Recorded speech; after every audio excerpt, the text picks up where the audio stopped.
প্রবাসী 3 ভাই ঘর করবে প্রিপারেশন নিয়েছে 6 রুম করে, 1 ভাই 2 রুম করে।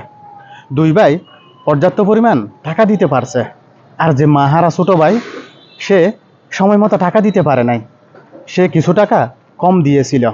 তখন এই 2 ভাই চিন্তা করছে এই মাহারা ছোট ভাইকে ঘর দিবে না, সে কয় টাকা দিছে তার টাকাগুলো তাকে বের করে দেবে তারা। যেই কথা সেই কাজ। ছোট ভাই যখন বিয়ে করার জন্য দেশে আসছে তখনই তারা ঘরটা ভাগাভাগি করে নিয়েছে। ছোট ভাই যখন মাইয়া দেখতেছে তখনই ওই মাইয়ার গার্ডিয়ানরা জিজ্ঞেস করে ছেলের ঘর কোথায়। তখনই প্রশ্নটা উঠছে। তখন সবাই বলে ছেলের তো একটা ঘরই নাই, কিভাবে আমরা ছেলেকে মেয়েটা দেব।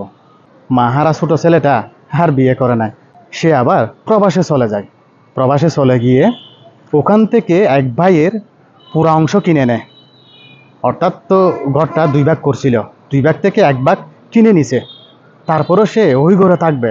ওই যে মায়ের স্মৃতি, মায়ের স্মৃতি না বলার জন্য এই ছোট্ট মাহারা ছেলেটা ওই ঘরটা ক্যাশ টাকা দিয়ে কিনে নিয়ে ওই ঘরে বিয়ে করছে। একটু চিন্তা করে দেখেন, প্রবাসীরাও প্রবাসীকে ঠকায়, তাও আবার নিজের ভাই, তাও আবার মাহারা ছোট ভাইকে।